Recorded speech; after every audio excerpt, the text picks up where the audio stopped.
오시는 분들은 말씀을 드렸는데 담임 목사님이 지난 주일부터 기침이 시작되셨어요. 이제 기침이 시작되시고 조금 이제 몸살 감기신 것 같아요. 근데 이 기침이 너무 심하셔가지고 약을 이렇게 드셔도 이제 좀 잘 빨리 회복이 안 되잖아요. 우리가 감기가 걸리면 대체로 그냥 한 일주일씩 가고 그러잖아요. 그죠? 근데 지난 주일날 기침이 시작되셔가지고 이제 점점 이제 심해지시니까 어제 저녁에도 이제 김병석 목사님 말씀을 전하셨고 이제 목사님 어제 저녁에 병원에 들리셔서 이제 집으로 들어가셨는데요.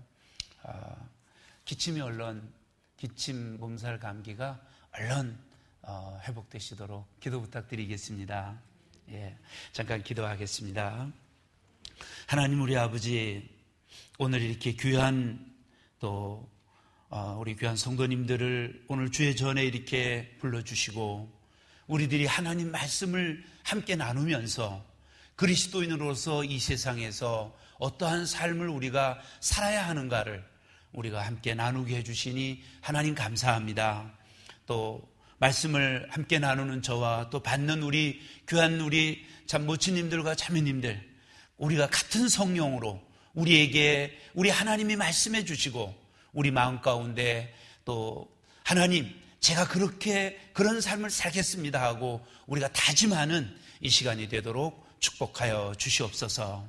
이 공부 시간을 주님께 온전히 의탁드립니다. 담임 목사님 지금 참 기침 감기로 인해서 많이 힘들어하고 계시는데 우리 주님 정말 목사님의 건강을 붙들어 주시고 또 이번 주일날 하나님의 귀한 말씀을 들고 서시기에 참 그 말씀 선포에 기침으로 인하여서 조금도 장애받지 않으시도록 회복시켜 주시옵소서. 오늘 이 시간을 주님께 감사드리올 때 예수님 이름으로 기도하옵나이다. 아멘. 예, 저희들이 이제 새생명반 공부의 15과 잃어버린 세상, 우리가 이 잃어버린 세상에서 우리가 어떻게 우리 그리스도인의 삶을 살아야 하는가 하는 것을 지금 공부해 나가고 계시죠.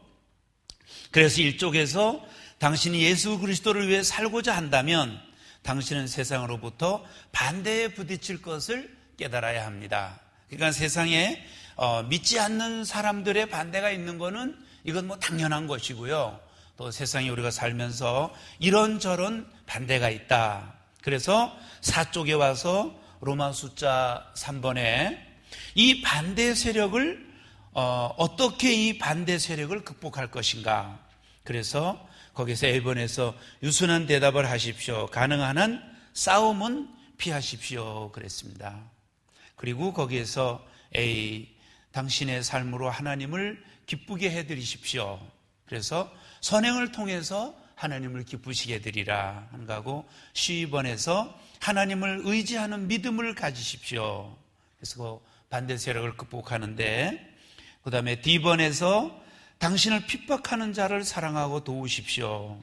그렇게 하면서 6쪽에 넘어와서 2번 당신을 핍박하는 자를 위하여 기도하십시오. 그리고 순수한 동기를 가지고 기도하십시오. 그러니까 이거는 정말 성경적인 마인드가 아니면 어려운 부분이죠. 성경적인 마인드가 아니면 이 모든 것이 다 그렇지만 어떻게 핍박하는 자를 위하여 기도할 수 있겠습니까? 그렇죠. 이거 참 어려운 이런 부분이죠. 그 다음에 F에서 선한 친구가 되어 주십시오. 하나님을 사랑하고 그분을 섬기기 원하는 사람들과 어울리십시오. 그래서 우리가 그리스도인의 교제권을 갖는 것은 이건 참 중요하다. 그래서 우리가 대체로 그 초장 모임이나 이런 신앙생활의 성장 부분에서 자기가 변화된 부분을 간증할 때 보면 목사님 설교가 첫 번째고 두 번째가 영향을 주는 게 교제권입니다. 교제권에서 자기 문제를 내놓고 내가 이런 어려움이나 또 이런 일이 있는데 여기에서 내가 정말 어떻게 했으면 좋을지 모르겠다. 이런 거를 내놨을 때 그 내용에서 앞서간 분들이 있잖아요.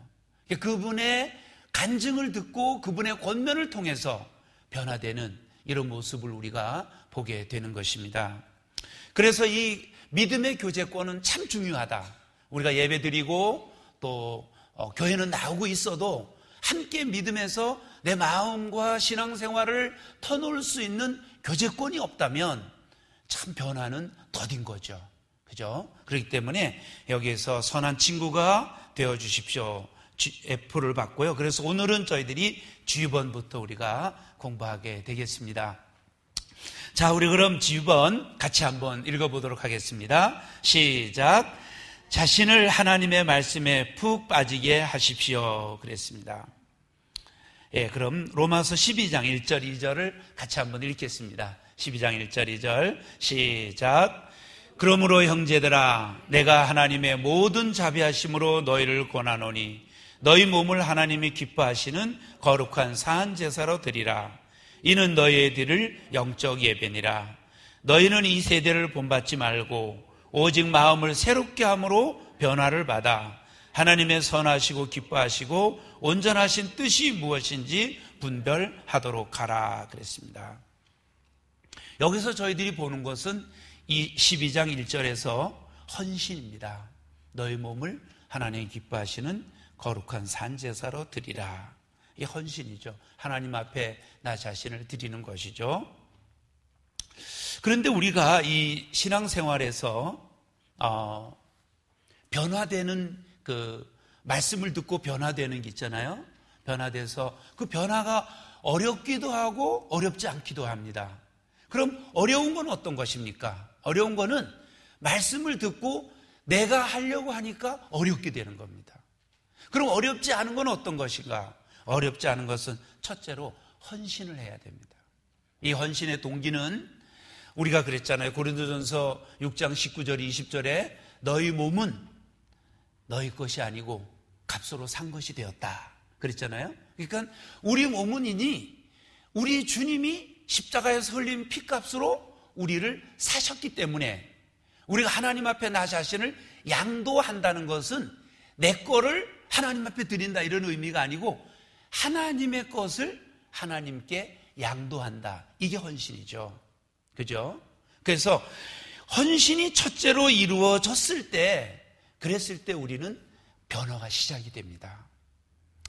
하나님 말씀 앞에 내가 내 거다, 모든 것이 내 중심, 내가 하고 내가 계획하고 이게 아니라 하나님 앞에 드렸으니까 하나님의 뜻대로 하나님이 원하시는 대로 이렇게 되면 거기에서 말씀을 들을 때 변화가 빨리 오는 것입니다. 그래서 우리가 변화되는 것은 어렵기도 하고 어렵지도 않다는 것입니다. 그래서 이 변화는 내 힘으로 되는 게 아니죠. 그래서 거기에 로마서 12장 2절에 보면 너희는 이 세대를 본받지 말고 그랬죠. 여기서 이 세대라는 것은 바로 세상과 일치하지 말고 그러는 거죠. 이 세대를 본받지 말고 하는 것은 이 세상과 일치하지 말고, 또 다른 의미는 어떤 것이냐면 하나님을 제외시킨 인간 문화 시스템, 이 세상의 모든 것을 우리가 하는데 거기에서 하나님을 제외시킨 우리가 이 세상을 살아가는 시스템, 이거는 바로 세상을 본받는 거죠.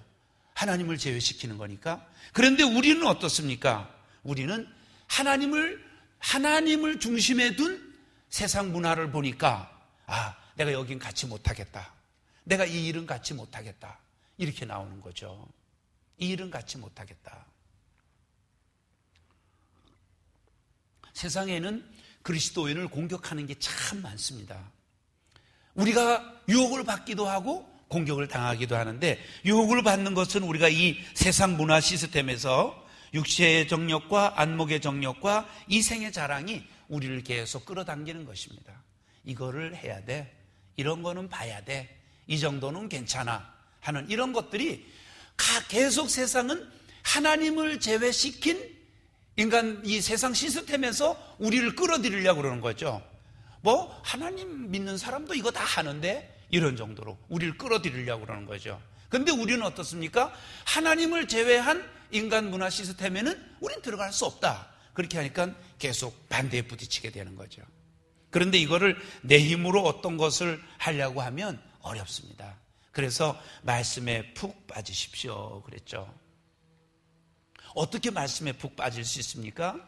여러분 요즘은 큐티하는 책이 참 많죠. 생명의 말씀사를 가지고 큐티하는 책도 있고 또 어느 일반 어떤 이 단체에서 큐티 책이 많이 나와 있습니다. 그런 걸로 하는 것도 있죠.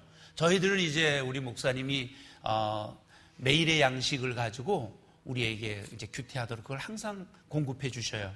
그래서 그거를 보고 또 성경 읽고 이제 그렇게 큐티를 저도 하고 있는데요. 여러분 우리 교회에서 12월 달에 달력 나눠주는 그 탁상 달력 있잖아요. 거기 뒤에 성경 읽기표 있는 거 알고 계시죠? 혹시 그걸로 매일 읽고 계시는 분 계세요? 성경 읽기표? 예. 저도 이제 그걸로 매일 읽고 있습니다. 저는 조금 빨리 나갔어요. 이제 신약을 한 번 더 읽으려고 이제 저는 골로새서까지 이제 읽었어요. 구약 신약 다 와서 이렇게 표시를 하면서 이 표시하면서 읽어보면 내가 지금 읽고 있다 하는 걸 알 수 있어요. 그래서 이제 골로새서까지 왔는데 이제 이번 주말까지 해가지고 다 읽고 이제 마태복음을 11월, 12월에는 신약을 한 번 더 읽겠다. 이렇게 지금 저는 계획을 하고 읽고 있는데요. 우리가 이 하나님 말씀을 이 정규적으로 읽는 그것은 우리의 신앙생활을 항상 그 길을 가게 하는 것입니다. 성경 공부도 이렇게 정기적으로 나오시는 것은 우리가 믿음의 그 길을 계속 가도록 말씀이 우리를 이끌어주는 것입니다.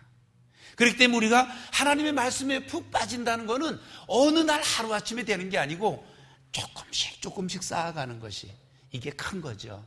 그래서 우리가 늘 그 길을 갈 수 있도록 인도해 주는 것이죠. 그래서 여기에서 G번에서 우리 그리스도인의 삶에 정말 우리가 이 세대를 본받지 말고 이 세상과 일치하지 말고 하나님의 말씀을 따라가는 것은 거기에 시작은 헌신해야 된다.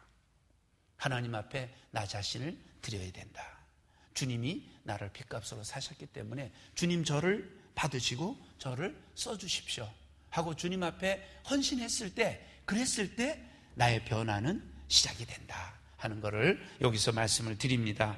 우리가 잘 아시는 대로 갈라디아서 2장 20절 너무 잘 알고 암송하고 계시죠?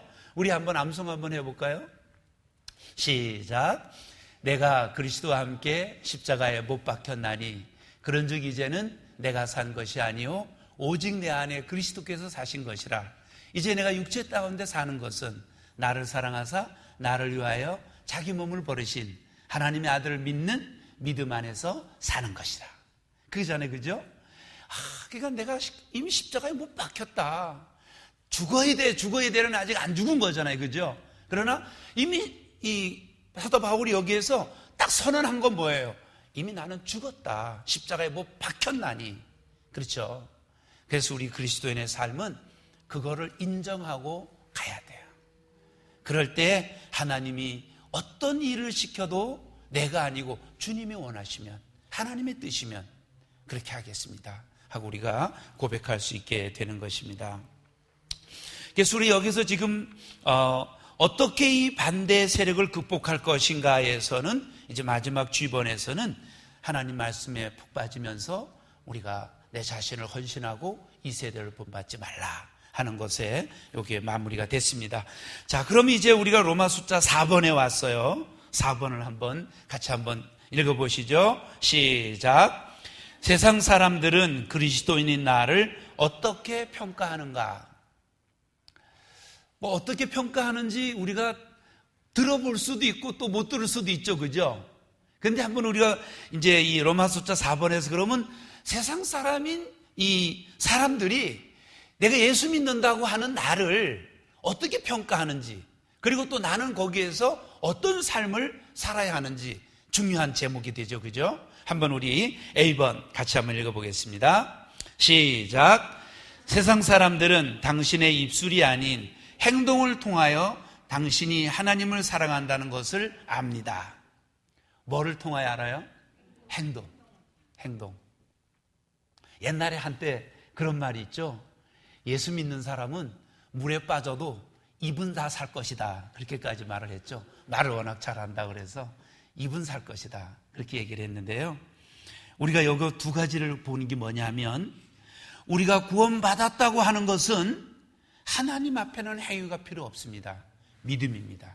그래서 로마서와 야고보서의 차이가 그겁니다. 로마서는 오직 믿음으로, 야고보서는 그 믿음이 행함으로 이렇게 말하고 있는 거잖아요.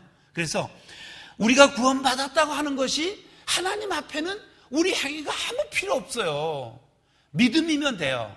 그런데 우리가 구원받은 것이 사람들에게는 행함으로 증명돼야 돼요. 내가 하나님의 자녀라는 것이 사람들에게는 나의 말과 행함이 그들 앞에 증명될 때, 저 사람은 그리스도인이다, 이렇게 우리가 말할 수 있다는 거죠. 한번 우리 고린도전서 8장 3절 한번 읽어보실까요? 시작. 또 누구든지 하나님을 사랑하면 이 사람은 하나님의 아시는 바 되었느니라 그랬습니다. 사람은 그 사람의 속마음, 중심을 모르죠. 그래서 우리말 속담에 10길 물속은 알아도 한 길 사람 속은 모른다, 이런 속담이 있잖아요. 그러니까 이 속담이라는 게 그냥 나온 게 아니거든요. 사람 살면서 나온 이야기인데요. 사람들은 사람의 중심을 절대 모릅니다. 절대 몰라요. 그런데 사람들은 우리가 그리스도인이라는 것을 행동을 통해 알아요. 내가 믿음으로 구원받았다 하는 것이 사람들 앞에 행동으로 증명되지 않으면 우리 이웃이 저 사람은 정말 크리스찬답다, 이게 행동으로 증명되지 않으면 내가 믿음으로 구원받았다는 걸 이해할 수 없어요. 구원받은 사람이 행동으로 증명되어야 된다. 그래서 세상은 우리의 삶을, 우리 그리스도인을 말로 평가하지 않고 우리 그리스도인을 행동을 통하여 평가한다. 행동을 통하여서 평가하다. 그래서 어떤 분이 그런 말 했죠.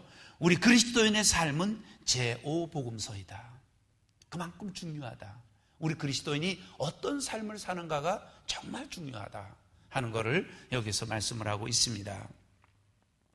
하나님의 사랑을 모르는 사람들, 그리스도인이 아닌 사람들, 이런 세상 사람들에게 우리가 예수 믿는 거는 이런 것이라는 것을 볼 수 있게 우리의 삶이 그들 앞에 증명돼야 되는 것입니다. 세상과 구분되어야 되고, 그리고 세상 가운데서 우리의 삶이 뭔가가 하여튼 그 일반 사람들하고는 달라야 된다 하는 것을 말씀하고 있습니다. 한번 우리 그 마태복음 5장 한번 잠깐 열어보실래요? 마태복음 5장 46절 47절을 한번 보세요. 마태복음 5장, 예수님의 산상수훈이죠. 46절 47절 한번 보시면, 46절 47절 신약성경 7쪽입니다. 같이 한번 읽어보시죠. 시작. 너희가 너희를 사랑하는 자를 사랑하면 무슨 상이 있으리요? 세리도 이같이 아느냐. 또 너희가 너희 형제에게만 무난하면 남보다 더하는 것이 무엇이냐? 이방인들도 이같이 아니하느냐 그랬습니다. 그러니까 여기에서 우리 주님의 말씀이 너희가 너희를 사랑하는 자를 사랑하면 무슨 상이 있으리요? 세상에 세리도 그렇게 하지 않느냐? 세리라는 것은 그때 당시 죄인이잖아요. 죄인 취급을 받는, 세리와 창기 다 죄인 취급을 받는 사람들이죠. 그때 당시. 그랬는데 그들도 그렇게 하지 않느냐? 자기들끼리는 서로 인사하지 않느냐? 사랑하지 않느냐? 그런 얘기죠. 그러면서 47절에는 너희 형제에게만 무난하면 남보다 더하는 것이 무엇이냐? 이방인들도 이같이 하느냐? 형제들에게만 무난하면, 우리가 믿는 사람들끼리만 모여서 있고 그렇게 하면 이방인들도 그렇게 한다는 거죠. 그러면 남보다 더하는 것이 무엇이냐? 다른 게, 그들하고 다른 게 뭐냐 그거죠. 그 안 믿는 사람들하고 니들도 그렇게 하면 다를 게 뭐가 있느냐 그거잖아요. 그죠? 그래서 우리가 여기에서 세상 사람들은 그리스도인인 나를 어떻게 평가하는가? 여기에서 바로 세상 사람들은 당신의 입술이 아닌 행동을 통하여 당신이 하나님을 사랑한다는 것을 압니다. 거기에 행동을 통하여의 줄을 거놓으세요. 행동을 통하여. 그러니까 우리의 행동, 우리의 행위가 참 중요하죠. 예. 여기 며느리들도 있고 시어머니도 계신데, 전에 그 예수 믿는 며느리가 결혼을 했는데 부모님이 안 믿는 집에 시집을 갔어요. 이제 가보니까 이 시어머니, 시아버지도 믿지 않고 집안이 믿지 않는 집안이야. 그런데 이분이 교회는 나가는데 열심히 섬기고 그러다 보니까 이 시어머니가 한 말이 있어요. 너는 나한테 예수 믿으라는 말만 안 하면 너무 좋겠다. 다 좋다. 그렇게 말을 했다고 그러잖아요. 나한테 예수 믿으라는 말만 안 하면 너는 정말 좋은 며느리다. 그랬다고 그러잖아요. 그게 얼마나 본을 보였겠습니까? 그런데 또 예수 믿으라고 하니까 이 시어머니가 교회는 가기 싫고 며느리는 그래도 예수 믿는 며느리가 참 좋고, 그러니까 그런 말을 했다는 거죠. 이건 아주 성공한 며느리라고 나는 생각을 합니다. 예, 잘한 며느리예요. 네. 어제 제가 어떤 자매님하고 교제를 하면서 자매는 시어머니가 어떻게 대해줬어? 제가 그랬어요. 그랬더니 그분이 그러더라고요. 어른이 잘하시는 게 제일 중요한 것 같아요. 어른이 잘하시면 며느리들은 잘하게 돼 있어요. 그렇게 얘기를 하더라고요. 그러니까 며느리가 아무리 잘하려고 해봐도 위에서 그냥 그 시어머니의 힘이 얼마나 셉니까? 그죠? 그 힘센 시어머니가 꽉 눌러버리면 꼼짝을 못 하잖아요. 그러니까 그 자매님이 며느리보다 자기가 며느리 입장에서 어른이 잘해주시면 며느리는 잘하는 것 같아요. 그렇게 얘기를 해서 그게 어떠면 맞을 수 있다라는 생각도 들고, 그렇다네요, 또. 예, 며느리들이 그렇다네요. 예, 그런 것 같아요. 그런데 참 이 가족에서 믿는 사람이 행동한다는 게 참 어려운 거죠. 그죠? 가족에는 숨기는 게 하나도 없는 곳이 가족이잖아요. 그런데 그 가족에서 참 서로에게 존중하고 잘해준다는 게 이게 믿음의 인격이죠. 이게 믿음의 인격입니다. 그래서 여기에서 우리가 남보다 더하는 것이 무엇이냐? 세상 안 믿는 사람들도 자기에게 인사하는 사람에게 인사하고 자기에게 잘하는 사람한테 잘하고 그러잖아요. 그럼 그렇게 똑같이 하면 그보다 더하는 거, 더 잘난 것이, 더하는 것이 무엇이냐? 우리는 여기에서 분명히 보는 것은 행동을 통하여 당신이 하나님을 사랑한다는 것을 세상 사람들은 안다는 거죠. 예. 그리고 여기에서 정말 교훈을 하나 또 받고, 저는 이렇게 우리 목사님 늘 말씀하시는 거, 이렇게 말씀하시는 거 기억나시죠? 교육은 반복이다. 교육은 반복이다. 그러면서 또 뭐라고 말씀하시냐면, 의식화되어 있어야 한다. 알고 있지만 그것이 내 생활에 의식화돼서 내가 그런 삶을 살겠다라고 그게 내끼 되어 있어야 돼요. 그래야 그런 삶이 나오는 거죠. 이게 의식화입니다. 그러면서 이제 데모하는 사람들 있잖아요. 지금도 이제 어젠가 국정화 반대해가지고 촛불 시위 하고 있죠, 지금. 근데 그 사람들이 만약에 촛불 시위 하는 사람들이 의식하고 안 돼 있어서 그냥 이건 이렇고 이건 이렇다 이렇게 알고만 있다면 그건 그 사람들이 진짜 반대하는지 좋아하는지를 모르잖아요. 근데 그 사람들은 그게 의식화가 되어 있기 때문에 이거는 막아야 돼, 이거는 안 돼. 그리고 자기들의 행동, 자기들의 믿는 바를 행동으로 나타내는 거잖아요. 이게 의식화거든요. 우리의 믿음도 그런 의식화가 되어 있어야 돼요. 내가 알고 있는 게 아니라 그런 의식화가 돼서 내가 이런 행동으로, 이런 믿음의 생활에서는 내가 이런 태도를 가져야 된다. 이렇게 우리가 신앙생활에도 의식화가 되어 있어야 한다. 예. 그래서 우리가 여기 A번에서 우리 행동이 중요하다는 걸 봤습니다. B번을 한번 읽어보겠습니다. 시작. 당신의 생활 방식은 세상과 구분되어야 하며 당신의 행동은 그들이 보기에도 뛰어나고 성서적이어야 합니다. 그랬습니다. 고린도 후서 6장 14절, 15절, 16절을 같이 한번 읽어보시겠습니다. 시작. 너희는 믿지 않는 자와 멍에를 같이 하지 말라.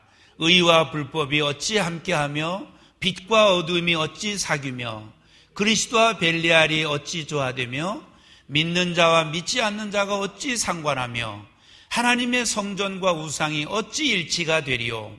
우리는 살아계신 하나님의 성전이라. 이와 같이 하나님께서 가라사대 내가 저희 가운데 두루 행하여 나는 저희 하나님이 되고 저희는 나의 백성이 되리라 하셨느니라. 아멘. 여기서 일반적으로 믿지 않는 자와 멍해를 같이 하지 말라 하는 것은, 이 멍해라는 것은 평생 같이 하는 거를 멍해를 매는 거죠. 같이 멍해를 메고 가는 거죠. 그래서 이거를 그리스도인은 구원받지 않은 사람과 결혼할 수 없다 하는 것입니다. 그래서 구원받지 않았으면 구원받게 해서 결혼하면 되죠. 그죠? 구원받게 해서 결혼하면 돼요. 그런데 구원받지 않았는데 결혼하는 거는 참 어렵습니다. 제가 한 2년 전에 결혼한 한 젊은 부부를 알아요. 아주 믿음이 좋은 형제예요. 그런데 중매를 이제 받아가지고 결혼을 하려고 그러는데 이분이 믿는다고 했는데 실제로 만나보니까 믿음이 없는 사람이에요. 구원받지 않았어요. 그러니 이제 교제를 하다가 이제 이 형제가 결혼할 수 없다 하고 끊었어요. 이제 끊었더니 이 여자 쪽에서 달려와가지고 내가 한번 노력해 보겠다 그랬어요. 노력해 보겠다. 여러분, 아그리빠 왕이 거의 그리스도인이 될 뻔했지만 그리스도인이 됐습니까? 안 됐습니까? 그 사람이 나중에 믿었다는 기록이 없어요. 근데 이 형제가 내가 노력해 보겠다는 그 말에 결혼을 해버렸어요. 그런데 결혼하고 나서부터 한 달 지나고 나서부터 문제가 생기기 시작하는 거예요. 여자는 교회 안 가고 남자 혼자만 갔다 오고, 그리고 어떤 일이든 사사건건 믿음에 대해서 트러블이 생기는 거예요. 참 어려운 부분이에요. 이 형제가 그걸 알았는데도 자기 생각에 내가 이 사람을 믿게 할 수 있다라는 자만심을 가지고, 자신을 가지고 결혼을 했는데 그거는 자만입니다. 결혼하기 전에 반드시 예수 그리스도를 구주로 영접하는 고백을 하고, 그렇게 하지 않으면 나중에 노력해 보겠다는 말은 이거는 정말 어려운 대답이거든요. 그 참 어려운 집이 있어요. 안타까워요. 제가 보기에도. 그런데 우리는 바로 여기에서 너희는 믿지 않는 자와 멍해를 같이 하지 말라. 의와 불법이 어찌 함께하며 빛과 어둠이 어찌 사귀며 그랬습니다. 우리는 이 세상에 있지만, 우리는 바로 세상에 살고 있지만 세상에 속한 사람이 아니고 우리는 하나님 쪽으로 갈라진 무리. 그래서 우리가 교회라는 말이 에클레시아란 말이죠. 이거는 어디에서 하나님 쪽으로 불러낸 무리다, 그런 말이에요. 그러니까 세상에서 하나님 쪽으로 구별되어 있는 무리, 이게 교회예요. 교회라는 말이 건물이 아니죠. 우리 성도들이죠. 우리 성도들이라고 하고 또 교회라고 할 때는 이미 세상에서 하나님 쪽으로 불러낸 무리다, 이게 교회예요. 그러니까 우리가 세상에 있으면서 우리가 세상과 일치하는 것이 아니라 우리는 하나님 쪽으로 나와 있는 사람들이다, 구별되어 있는 사람들이다, 그런 거죠. 우리가 이 주님이 그렇게 말씀하셨죠. 데살로니가전서 4장 4절에 내가 거룩하니 너희도 거룩할지어다 그랬는데, 이 거룩하다는 말은 구별됐다는 거예요. 구별돼 있다, 그런 거예요.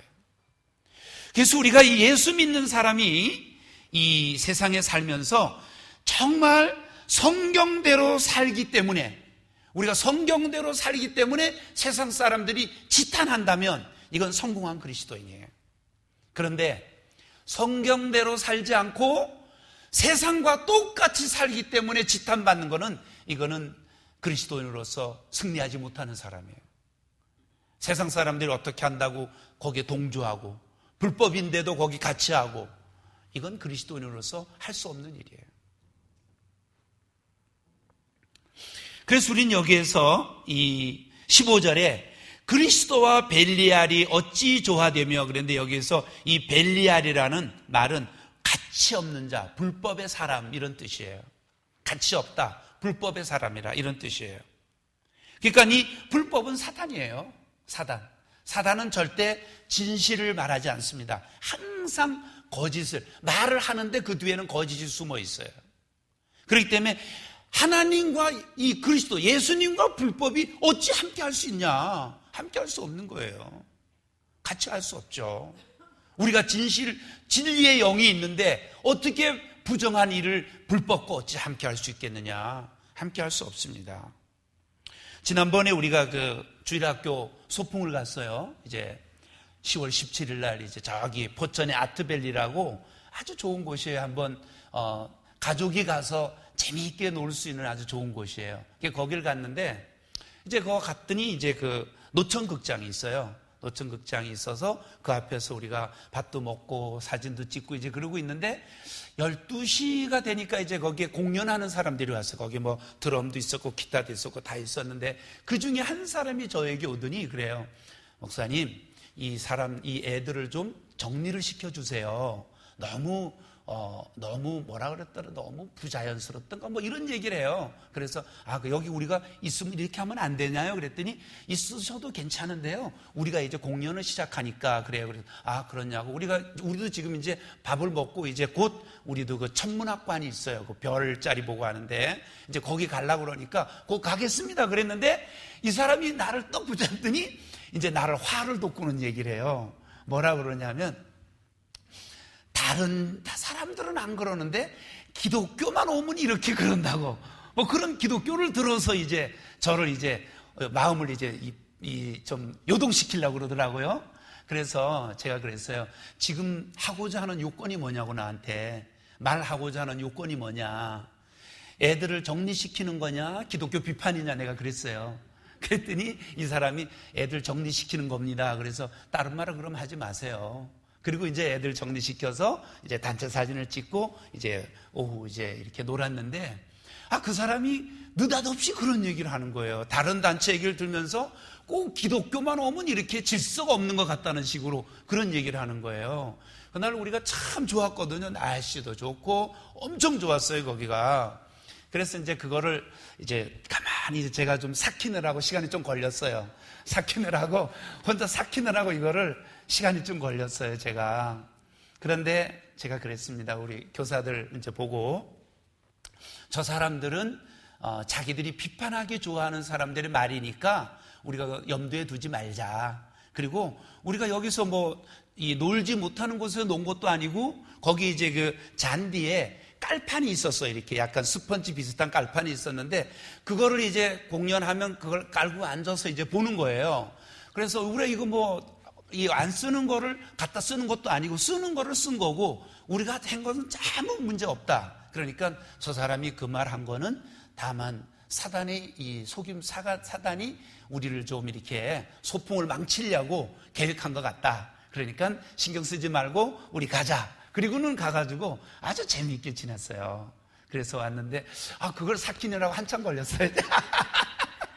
제가 그걸 삭히느라고 막 분이 날라 그러고 이 사람이 왜 기독교를 가지고 그러나. 그런데 이제 그 한편으로는 또 생각하기를 세상에서 이렇게 기독교가 비판을 받고 있구나, 그런 느낌을 또 받았어요. 우리가 잘못한 게 하나도 없었거든요. 얼마든지 아이들이 그 잔디밭이 있으니 얼마나 넓은 데 가서 뛰어놀고 싶겠어요. 막 뛰어다니고. 그런데 그건 하나도 잘못된 거 아니죠. 애들 건강하다는 증거니까. 다만 이제 자유시간에 그랬으니까 문제는 없었어요. 그래서 이런 부분도 우리가, 세상은 항상 그리스도인들을 이렇게 좀 가슴을 이렇게 좀 뒤집어 가지고 화나게 만드는 일을 하려고 그래요. 그래서 우리가 세상에서 우리 그리스도인은 생활 방식은 세상과 구분되어야 하고 우리의 행동은 그들이 보기에도 뛰어나고 성서적이어야 한다. 그러니까 뛰어나고 우리가 성서적인 행동으로 그들 앞에 보여질 때, 그럴 때 그들이 예수 믿는 사람은 다르다, 이렇게 보지 않을까. 예수님이 그러셨잖아요. 너희는 세상의 소금이니 너희는 세상의 빛이라 그랬잖아요. 빛이 되라가 아니에요. 이미 빛이 돼 있고 소금이 되라가 아니고 이미 소금이 되어 있다는 거죠. 우리가 물고기를 보면요, 물고기를 보면 우리가 조그만한 그 그 채석장 있는데 아트밸리 가면 아주 큰 이런 붕어도 있고 아주 이런 송사리들도 많이 있어요. 거기에 굉장히 깊은 물인데 거기 보면 우리가 물이 흘러내릴 때 작은 송사리도 그 고기가 살아있는 고기는 물결을 거슬러 올라가죠. 그죠? 물결을 거슬러 올라가지만 아무리 큰 고기라도 죽어있는 고기는 물결 따라 흘러내려가는 것입니다.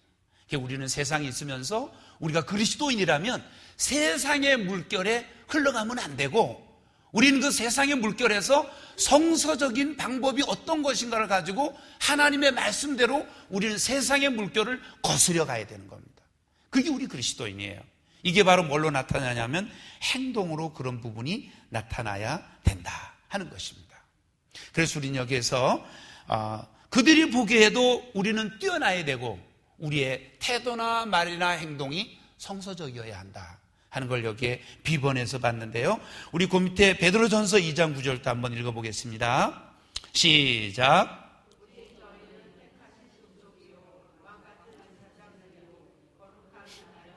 그의 소유된 백성이니 이는 너희를 어두운 데서 불러내어 그의 기이한 빛에 들어가게 하신 자의 아름다운 덕을 선전하게 하려 하심이라 그랬습니다. 여기서 보니까 오직 너희는 택하신 족속이요에 줄을 건어세요. 택하신 족속이요. 이 택했다는 것은 하나님이 우리를 목적을 두고 선택된 사람들이다라는 의미예요. 하나님이 우리를 목적을 두고 우리를 선택해 주셨다. 그리스도 안에서 우리를 선택해 주신 것이죠. 자, 그러면서 왕 같은 제사장들이라 그랬습니다. 왕 같은 제사장. 우리가 그 구약 시대에는 대제사장이 있고 제사장이 있고 성도들이 있었죠. 근데 우리가 신약 시대에 와서는요, 성경적으로는 이 성직자와 평신도가 없어요. 그런데 이 사람들이 구약 시대에 그걸 그대로 본따 와가지고 대제사장이 있고 성직자라 그러고 또 평신도라는 말을 씁니다. 그런데 성경의 여기에서는 오직 너희는 택하신 족속이요 왕 같은 제사장들이라고 했을 때는 모든 성도들을 다 말하는 것입니다. 그래서 우리 신약 시대에는 신분의 차이가 없어요. 어떤 교회 이런 일반 장로교회는 거의 다 그럽니다. 절대 담임 목사가 쓰는 강단에 아무도 못 올라가요. 절대 아무도 못 올라가요. 기도하는 단이 따로 있고 특송하는 데가 따로 있어요. 그리고 담임 목사님 쓰는 단은 따로 있어요. 왜? 거기에 구약적인 대제사장을 표현하기 때문에. 그렇지 않아요. 성경적으로는 신약에는 우리 모두가 똑같이 하나님 앞에 각자 나갈 수 있는 대제사장이란 말이에요. 구약의 대제사장 특권이 있었잖아요. 1년에 한 번씩 백성들의 피를 가지고 지성소에 들어가서 하나님 앞에 나갈 수 있는 사람은 대제사장밖에 없었어요. 그런데 오늘날 우리는 어때요? 오늘날 우리는 각자가 하나님 앞에, 하나님 아버지 앞에 나가잖아요. 우리가 대제사장, 왕 같은 제사장들이에요. 예. 우리는 왕 같은 제사장들이다. 그래서 하나님이 어떤 목적을 두고 우리를 선택해 주셨는가? 거기 밑에 세 번째 줄에 보니까 이는 너희를 어두운 데서 불러내어, 세상을 어두움으로 표현했죠. 어두운 데서 불러내어 그의 기이한 빛에 들어가게 하신 자의 아름다운 덕을 선전하게 하려 하심이니라. 왜 우리를 택해 주셨는가? 아름다운 덕을 선전하기 위해서 우리를 택해 주셨다 하는 것입니다. 하나님은 우리를 왕같은 제사장으로 선택해 주셨고 우리는 그런 왕같은 제사장들이고 하나님 앞에 누구를 통해서 나가는 게 아니고 직접 나가기 때문에 우리 여기서 보는 것은 목적이 있다. 어떤 목적인가? 바로 그리스도의 귀한 빛에 들어가게 하신 자의 아름다운 덕을 선전하기 위해서 우리를 택해 주셨다 하는 것입니다. 우리를 택해 주셨다. 우리는 우리가 있는 그곳에서 그리스도의 아름다운 덕이 선전되어야 된다. 예수님의 이름이 드러나야 된다는 거죠. 그래서 우리 가정에서 제일 가정이 중요해요. 믿는 사람의 이 가정에서 아내가 믿으면 남편에게 그 믿음이 아름다운 믿음이 선전돼야 되고, 남편이 아내에게 선전돼야 되고, 며느리가 시어머니가 며느리에게, 그리고 그 식구들에게, 가족에서 아름다운 믿음이 선전되어져야 된다. 믿는 사람이든 믿지 않는 사람이든 관계없이 거기에서 참 당신의 아름다운 믿음이다, 이게 증거돼야 된다. 그리고 또 우리 직장에 다니는 분은 직장에서 그 믿는 사람들한테 그것이 선전돼야 되고, 그리스도인의 아름다운 이 덕은 그리스도인이 있는 그곳에서 우리는 선전되어져야 된다. 이거를 여기에서 말씀하고 있는, 그렇게 해서 우리를 불렀기 때문에, 그 목적을 두고 우리를 불러주셨기 때문에 우리가 그렇게 우리의 신앙이 그렇게 생활로, 행동으로 나타나야 된다 하는 것입니다. 예를 들면 우리 기독교 우리 그리스도를 믿는 이 사람들이 사장이라면, 그 사장은 직원들에게 믿음이 선전돼야 돼요.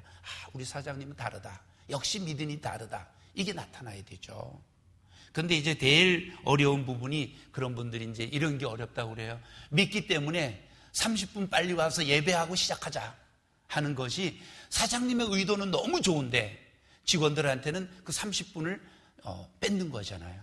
다른 때는 9시에 예를 들어 출근이라면 9시 오면 되는데 예배 드리는 날 8시 반에 나와야 되잖아요. 그렇다고 끝날 때 30분 빨리 끝내주는 것도 아니고, 이런 부분들이 믿는 사람들로서는 자기가 믿기 때문에 그렇게 한다고 하는데, 직원들한테는 그런 것들이 하나의 지탄이라고 제가 들었습니다. 본인은 믿으니까 그렇게 하는 것이 좋다고 생각하는 거죠. 그래서 우리가 신앙생활하면서 세상에 우리는 정말 세상 사람들과 일치하는 것이 아니라, 그런 그리스도인으로서, 불러낸 거룩한 백성으로서 아름다운 빛을, 그리스도의 빛에 들어가게 하신 자의 아름다운 덕을 내가 있는 그곳에서 증거되어야 된다, 삶으로 나타나야 된다 하는 것을 여기에 우리가 비번해서 봤습니다. 자, 그럼 우리 C번으로 넘어가요. 한번 우리 C번 읽어보겠습니다. 시작. 그러나 당신이 영향력을 잃게 될 정도로 겉으로 너무 남달라서는 안 됩니다. 겉으로 드러나는 문제들에 있어서도 잃어버린 자들은 당신의 온전한 생각을 가진 사람으로 보아야 합니다. 그랬습니다. 이건 뭘 말하는 걸까요? 외형이, 예수 믿는다고 그래서 외형이 전혀 세상 사람들이 이 혐오감을 느끼는 외형을 해서는 안 된다. 예를 들면 이제 이런 거가, 그런 일은 없겠지만, 그런 예를 들어 볼게요. 등산을 가기로 했어요. 이제 이번 토요일날 작년부 등산 가잖아요. 가는데 이제 회사에서 등산을 간다고 합시다. 자, 우리 단합대회로 등산 갑니다. 그런데 예수 믿는 사람이 양복을 입고 넥타이를 메고 구두를 신고 등산 가러 왔다면 얼마나 혐오감을 느꼈어요. 그죠? 그런 어떤 외형적으로 예수 믿는 거를 내가 세상에서 어떤 외형적인 거를 가지고 해서는 안 된다, 그런 거예요. 행동으로 아름답게 나타나야지 어떤 복장이라든지 이런 거를 가지고 그들 앞에 보이려고 해서는 안 된다. 이번에 우리 친교회를 베트남을 갔잖아요. 베트남을 갔는데 거기서는요, 그 예배 장소가 정해진 곳 외에서는 절대 전도하면 안 돼요. 그리고 절대 기도해도 안 돼요. 우리 모임 장소에서만 예배드리고 기도하고 찬송해야 돼요. 바깥에서 그런 행동을 하면 절대 안 돼요. 그리고 호텔 방 안에서는 할 수가 있어요. 근데 밖에 나와서 호텔 직원에게 무슨 전도지를 준다든가 이런 건 불법이에요. 그러고 나니까 답답한 게 참 많더라고요. 그런데 거기에서 그렇게 이제 워낙 이제 이 문서로 교육을 받다 보니까 한 260명이 갔는데, 다 그냥 뭐 복장은 뭐 자유롭게 했지만 그 중에 한 목사님이 양복을 입고 큰 성경을 들고 비행기를 탔어요.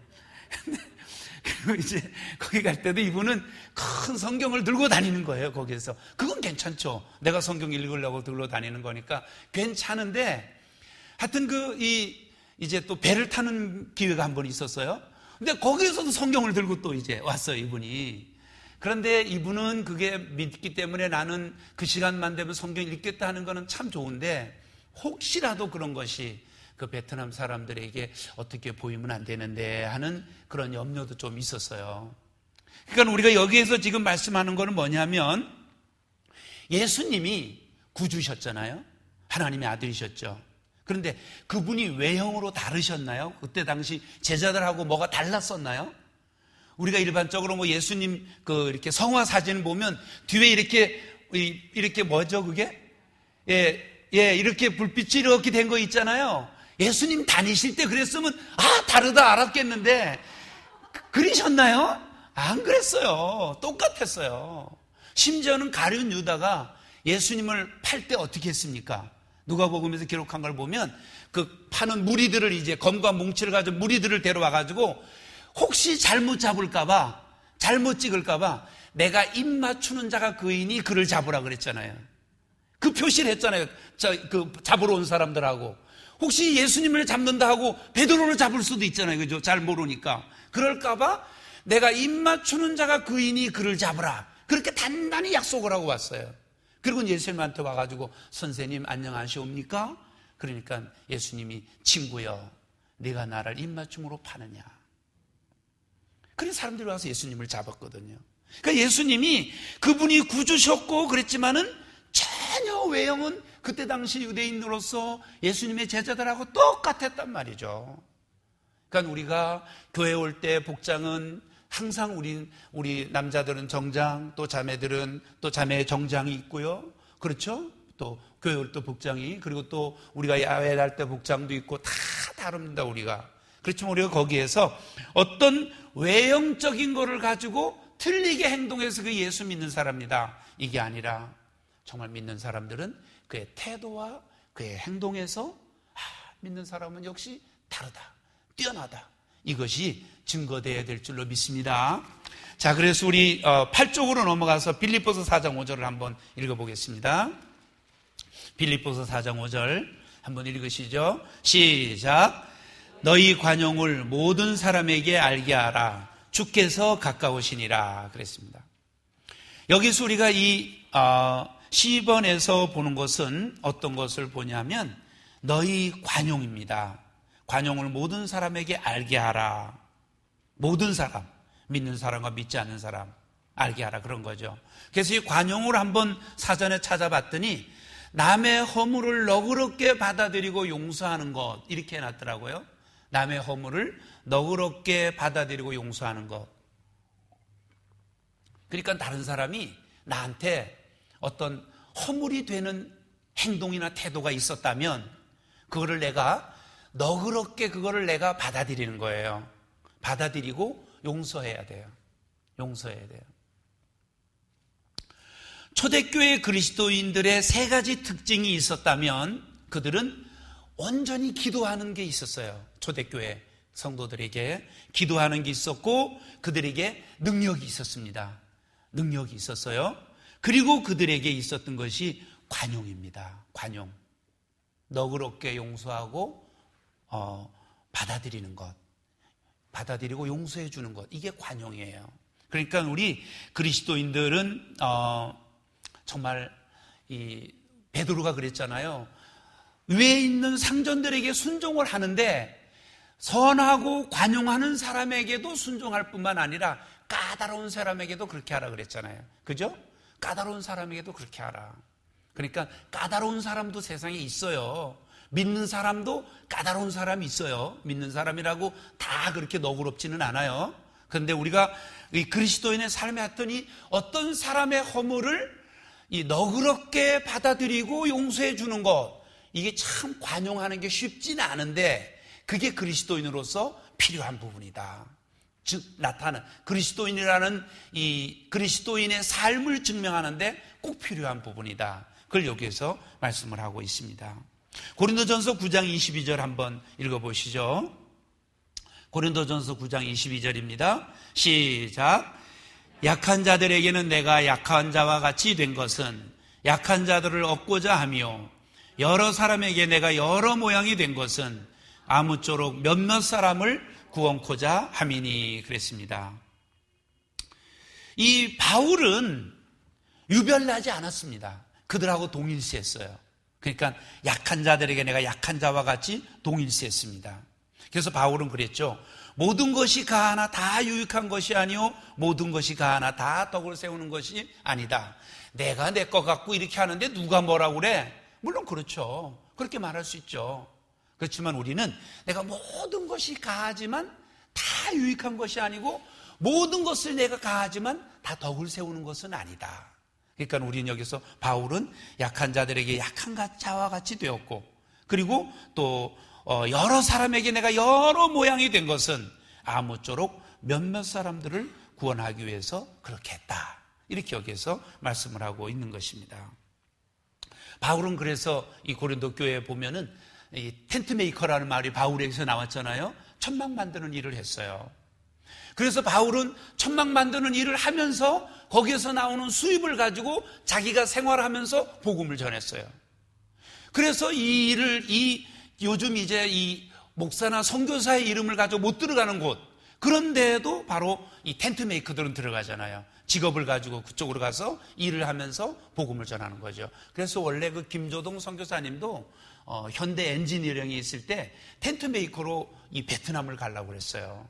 그리고 거기로 준비를 하고 있었는데 이제 담임 목사님하고 베스킨 목사님이 베트남도 가보고 캄보디아도 가보니까 베트남은 절대 복음을 전할 수 없이 닫힌 곳이고 캄보디아는 완전히 열렸단 말이에요. 우리나라 6.25 지난 이후 같이 완전히 열려 있단 말이에요. 그러니까 이제 김조동 선교사한테 전화를 해서 지금 우리가 가보니까 이런 상황이다.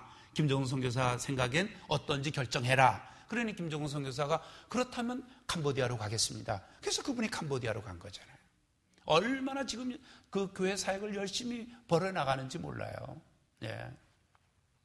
그래서 우리는 여기에서 어떤 경우에도 우리가 그들과 같은 모습으로 하는 것은 그들과 어떤 하나님을 제외시킨 문화생활의 일치가 아니라 내가 하나님 안에서 그들을 어떻게 하든 복음을 전하게 하기 위해서 그들과 일치하고 있다 하는 것을 우리는 여기에서 보게 되는 것입니다. 그래서 우리 여기에 10번에서 보는 것은 관용, 그리고 또 그리스도인의 삶의 이 모든 사람에게 너희 관용을 알게 하라. 그리고 우리가 이 관용은 또 우리가 오래 참음도 되는 거잖아요. 그 사람을 내가 받아들이고 용납하기 위해서는 오래 참음이 필요하죠. 그죠? 자, 그러면은 저희들이 D번까지만 하겠습니다. D번 한번 읽어보시죠. 시작. 그들은 당신이 모든 일에 있어 편견이 없고 정직한 사람으로 보아야 합니다. 고린도후서 8장 21절이에요. 시작.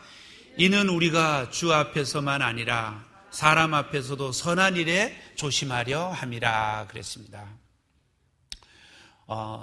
그들이, 세상 사람들이 당신은 모든 일에 편견이 없고 정직한 사람이다 이렇게 보여야 한다는 거죠.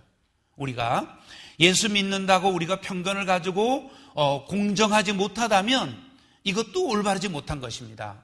그러니까 우리가 부한 사람이나 가난한 사람이나 여기에 관계하지 말고 우리는 항상 공정하게 편견 없이 우리는 세상 가운데서 있어야 된다.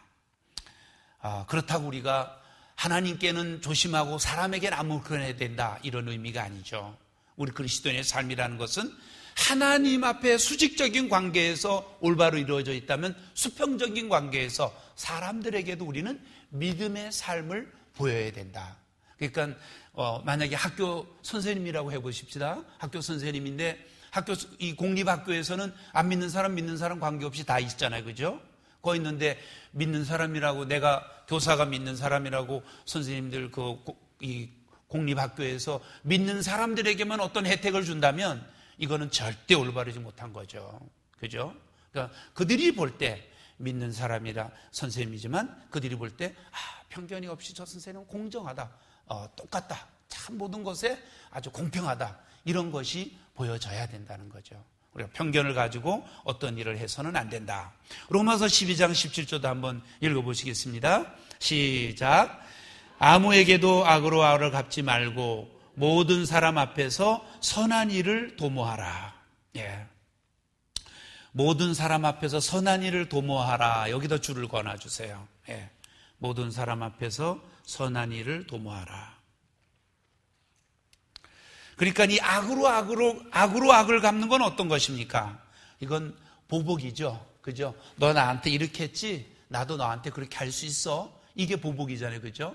그래서 구약에서는 이는 이로 눈은 눈으로라는 이 율법이 왜 주어졌냐면 사람에게는 보복의 심리가 있기 때문에 한 차례 때렸으면 나는 두 대 때릴 마음이 있는 게 인간의 보복의 심리거든요.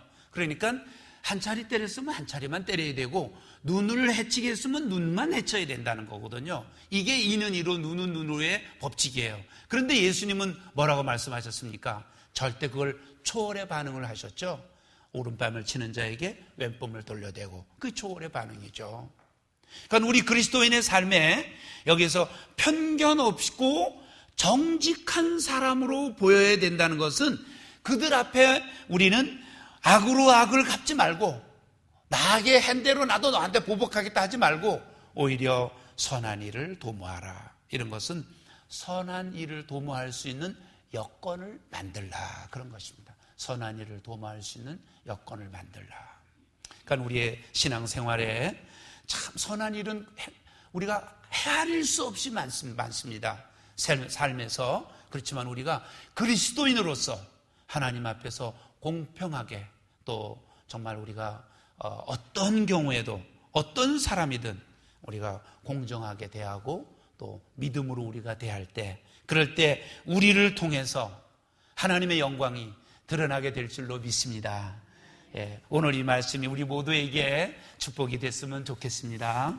예, 오늘 여기까지 하고요. 다음번엔 우리가 참 아주 중요한 부분이에요. 2번에서 그들에게 하나님의 은혜의 산 증인으로 보여져야 합니다. 참 중요한 부분이 계속 공부하게 되는데 빠지지 마시기를 바랍니다. 예, 오늘 우리 처음 오신 분이 혹시 있나요? 네, 없으신 것 같고요. 그리고 우리 담임 목사님 건강 위해서 기도해 주시고요.